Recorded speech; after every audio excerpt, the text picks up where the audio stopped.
Welcome everyone to the Tarantino series of reviews that I'm doing here because of Once Upon a Time in Hollywood. Now that has already come out, but I still want to finish the series. I have a guest, as you know, for each review, and today I am reviewing both Volume 1 and 2 of Kill Bill, and I have one very special guest for both those reviews in this one video. My kind of fellow countryman, please welcome Jamie Hughes. How are you doing, Jamie? Hello, Ren. Thank you very much for having me. I've mentioned this on Twitter before, but it's finally nice to work here. It's Wales, it's Portugal, it's the Euro 2016 final all over again. I'm so excited to be here. I can't wait to talk some Kill Bill with you. Yeah, welcome. I am glad to have you on for the first time and hopefully many times to come in the future. And let's start with first thoughts. The first time you watched either number 1 or number 2, what were your first impressions that hit you right away about this film? I actually have a kind of a weird story about Kill Bill Volume 1 specifically because I was 10 when it came out.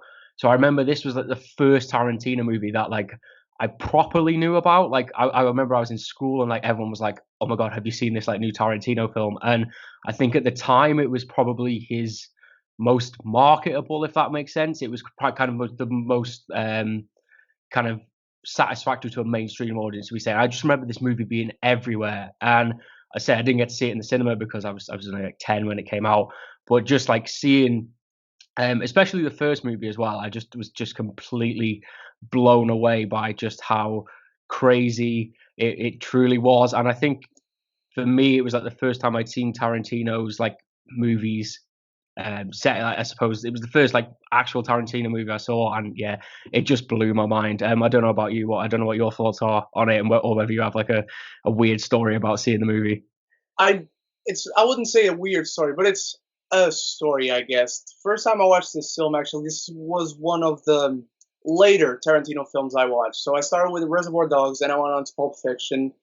Then at the time I watched those, Kill Bill had already come out. So the next one I saw that came out in cinemas was the film after this, actually, Death Proof.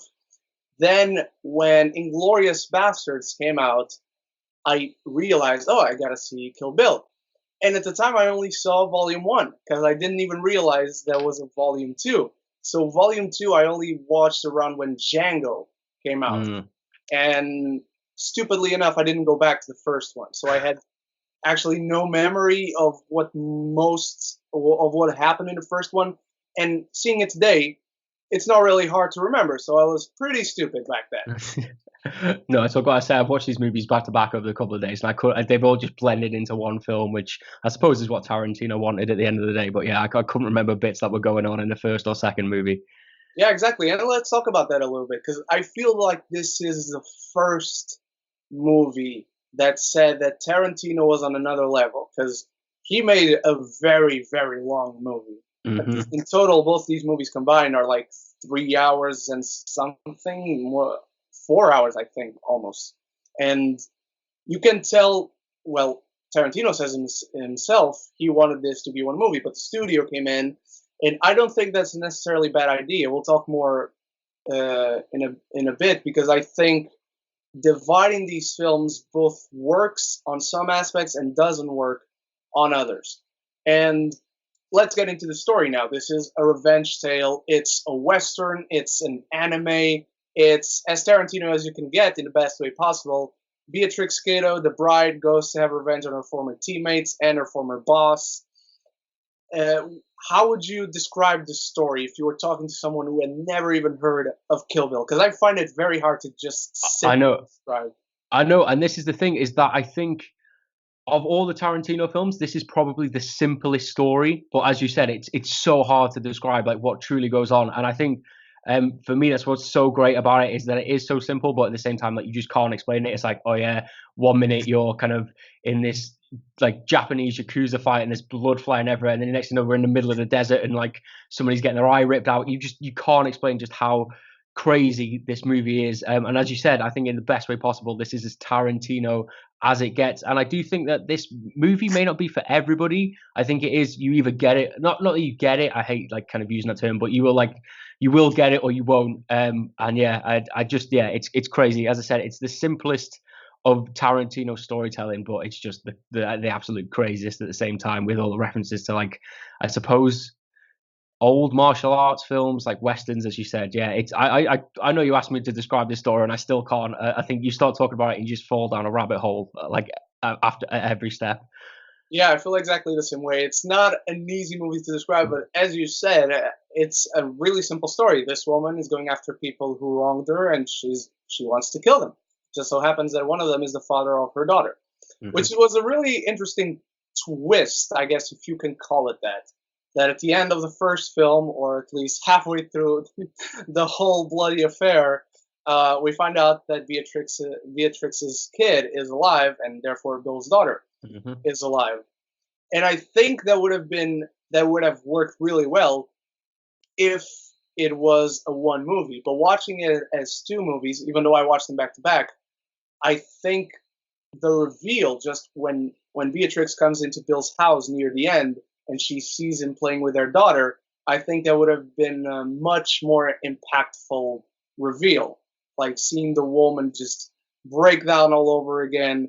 Because at that moment, I think she presents herself a very strong character emotionally. After going through the training and the flashbacks, or after killing her friends, after being very freaking alive, um, just that reveal really hit me not as well as I think it could have. Even though I think it was a good reaction from Uma Thurman and from the perspective of the character. What do you think? No, yeah, I totally agree. It's like you said, that scene when she whips around with the gun, and BB and Bill are sat there. It is, you can kind of see it, like it's so weird because you can see the relief because she's like, oh my god, like my kid's alive, but at the same time her heart breaks because she's been, all of this revenge that she's been building up to is kind of broke down in that moment. And I totally agree with you. I think that having the reveal works to an extent, but then the fact that it's not really carried on until, as you say, the film's pretty much final act in the second movie, is that there is kind of too much distance between the two to have any sort of real impact. And yeah, I totally agree. I think just having it in that contained moment would have worked so much better. Yeah, which is telling because even now with Once Upon a Time in Hollywood, this that moment when she sees her kid, I think I've never been as emotionally invested in a Tarantino film or Hmm. character as I was in here, and as I am, for instance, with Rick Dalton. And that's not a bad thing necessarily. I don't think Tarantino does films for that kind of emotion. So again, it's not necessarily a bad thing, but as we've discussed, I think they could have worked that better. Now let's go to the other side of this film, which is the insanity of the blood and the violence and the action sequences. Because that entire sequence in Tokyo, Japan, at the It, house of the blue flower, is it? I think some that's of yeah, yeah, that sounds right. I'm going to go with that. If it's not, that's what I yeah. think it is. So yeah, Someone will correct us in the comments if it's not that. And she goes after Oren Ishii and she fights the crazy 88. As any Tarantino film, do you think, as any Tarantino film, have had so much blood in one sequence? no, the only thing that I think possibly comes close for kind of semi craziness is the scene towards the end of Django Unchained where he's in the house and he just starts popping off and shooting everybody. But no, this hands down, this scene just wins by a country mile. Just arms, legs, like I don't know, eyes, just everything getting flown around everywhere. It's just absolutely crazy. I love it. It's brilliant. Yeah, and it's insanely shot as well, and the stunts are bloody fantastic. And it's really taken out of classic Japanese cinema, like John Woo type of stuff, hard Hmm. boiled kind of violence and old school samurai films, which we know it's a very well known fact that Tarantino loves these films. And it's one thing that we know that, but in this film, he even shows that he loves film music Yeah. because a lot of times he brings back actual songs, music with musicians singing. But in this one, he brings a lot of instrumental themes, like the battle. Well, it's a complicated name. It's a battle without hope or humanity, but it has Yeah. a word in the middle. And this one kind of became the theme of Kill Bill, either that one or the. No. What do you think of the music choices? How do you think they fit well with this sequence, especially?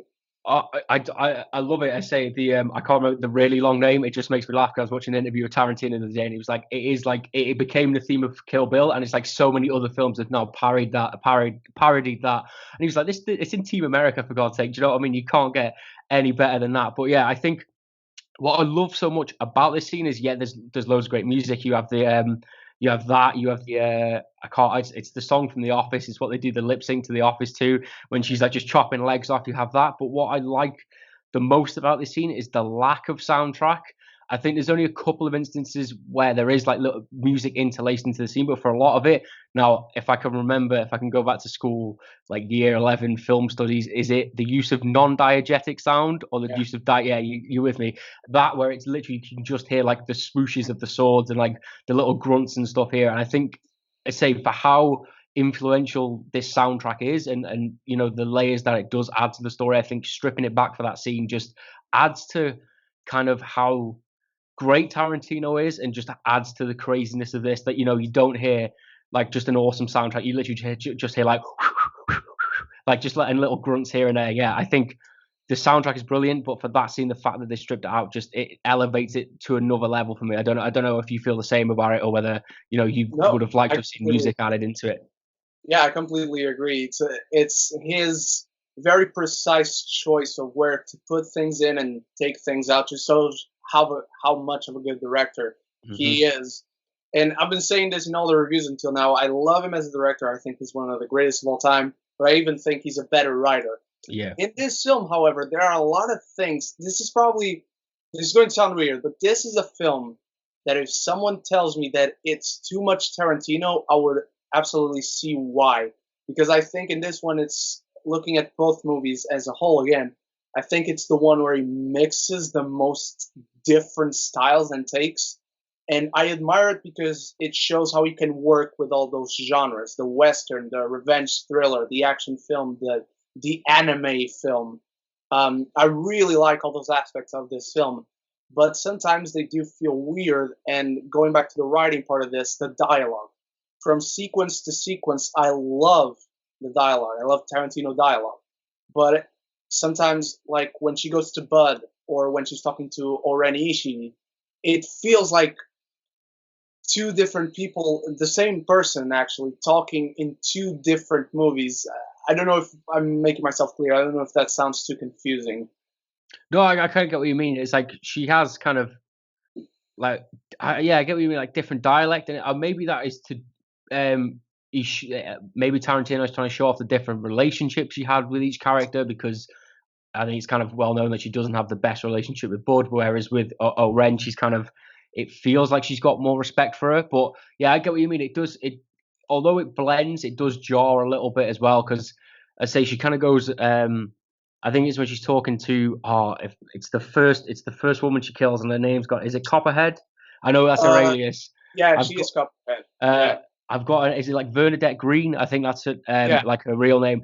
But like when she's talking to her and she's like, oh, like if I wanted to have revenge, like a killy thing, she starts doing like the reference to Pulp Fiction where she's like everything's square. But then she moves on to like Ren, and it is totally different. And I get what you mean. It's like it's the same character, but she kind of has different characteristics depending on who she's talking to. And we often we see that with every kind of different assassin, and even with Bill at the end, she's a lot softer in the way that she speaks to him too. And yeah, I kind of I get your point because but it is hard to sum up. Like you know, she's one character, but she has so many different characteristics, and yeah.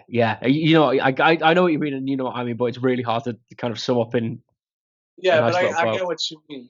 I get what you mean. And you now mentioned the first person who gets kill Copperhead. She mentions the Pulp Fiction thing, Yeah, and this hit me about halfway through the second one. And it's always been a well-known fact that people think that Kill Bill is the TV show that Mia Wallace mentioned yeah, she was in Pulp Fiction. And watching this film, even the chapters, this feels like one of those TV miniseries of 10 episodes that are done today. And one episode she goes to kill one of them, in the other she goes to kill Orenishi, for instance. And did you feel that always watching Kill Bill, especially today, really hit me that this feels like a 8 episode, let's say miniseries, clutched into these 2 volumes of a movie, it hit me in both the drawbacks that, of course, transforming a TV show into a movie does, but it also hit me in a really good way that how was Tarantino able to do this to a mini series of, let's say, 8 episodes? Yeah, I had the same thought. Weirdly, in the shower, I don't know why. After I watched the first film yesterday, I was like, it does feel like a show, and maybe it could have worked better as a show because it would have, although it would have bulked stuff up, it would have streamlined a lot of stuff as well. Because as great as these movies are, I'm sure we'll get onto a bit. There are like I personally had a few issues with them, and maybe it could have fleshed out a few things. But yeah, it does have that kind of. I really like your point there, right? It could be the show that she was gonna audition for, or gonna whatever she was gonna shoot the pilot for. Yeah, they shot a But pilot, but it was canceled before even going through. I think that's the yeah, story. was it like Fox Force 5 or something like that? I can't. Yeah, I, Foxy. It's something. It's Fox or Foxy something, and there's a some 5 in it. Yeah, she was. I can't remember what she was anyway. She was like Baby Spice or whatever. But yeah, no, I totally agree. I think this could have worked as a show, I guess. And again with the chapters, again I have issues with some of the chapters that are in this. But yeah, it just works on so many different levels. This film is great. Yeah, I agree. And we've mentioned now the fight with the Crazy 88, but do you have maybe another favorite sequence or a sequence that you even prefer to that one? Um, Maybe not prefer to it, but I love the scene in Bud's caravan. Where he's obviously like Bud's dead. He's been killed by the Black Mamba, and then you have the showdown between Elle and Beatrix, and it's just again it's one of those things where it could borderline on a little bit too much and a little bit kind of cheesy, especially those elongated shots on their eyes. But yeah, that when they're just fighting around like the caravan and just stepping up another level. I love the fact that Elle all the way through this fight cannot get the sword out of the she's trying for so hard. And yeah, I suppose although it's not as crazy and it's not as big for like a really small contained scene, they did a lot in that considering it was confined to a caravan. I just can't stop smiling because I just got that image of Elle just flying through the air as she tries to take out Beatrix, and she just gets swung through the other side of the caravan into the shower. So yeah, that's probably one that sticks out for me. I don't know about you, whether it's similar or if you got any kind of scenes that you liked apart from the Crazy 88. I like that scene as well that you mentioned, especially after she plucks the eye out and Yeah. she goes insane inside the caravan. But one of my favorite sequences is the moments of the film with Pai Mei as she's training. Bill just leaves her there, and she goes to this old man that is exactly what you think when Tarantino first mentions in this film a Chinese kung fu master. That's the first image that comes to your head is that guy. Um, I thought he was funny. I thought he was menacing. I love the training sequences. One of the things that really works in case of speaking of flashbacks and moving the story around and not telling it chronologically. I really like how the punch of the enemy at 3 inches away, and she keeps punching the coffin when she's buried alive. I love how that comes back in the butt sequence. But my favorite sequence has got to be actually the first ever thing I saw of Kill Bill, and that is the Superman monologue. Uh, Yeah. Bill's talking to her about alter egos and their loves superheroes, which is basically Tarantino speaking there, not really the character, I think. And that's not a bad thing. Um, but I think the Bill character is just sorry. I think the Bill character is fascinating. I think he's someone you fear. I think he's someone you actually admire, pretty much like Beatrix does in the film. How do you feel about that character? Bill, again, yeah, what you've just said, and to even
I'm not giving it the same grade as you, but I'm not too far off. Even though mine might seem like it's too high for what everything we've just said.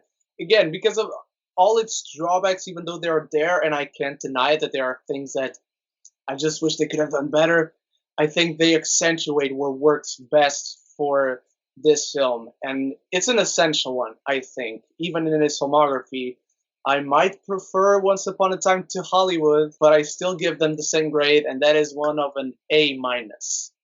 That's all right. That's not too bad. We've met nicely, kind of in the middle there. I'm just reaching towards your A minus. You're reaching down to my B plus. It's we can shake hands in the middle. I think on that one. And those are our thoughts on Kill Bill Volume 1 and Volume 2. I want you guys to tell me in the comments below what you thought of both these films, if you saw them as two films, if you saw them as one movie. And Jamie, thank you so much for being here, for being part of this series. Again, the first one of hopefully many videos will be on my channel. Let the people know where they can find you. Thank you very much. I've got to say just quickly, I was so nervous before I did this. This is my first proper sit down, real like collaboration.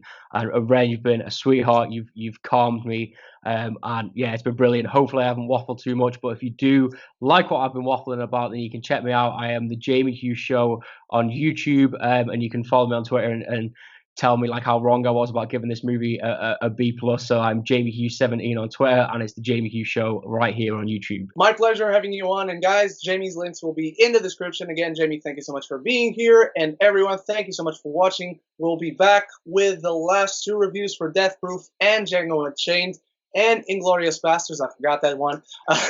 Thank you so much, everyone. And so until the next video, love each other and love the movies.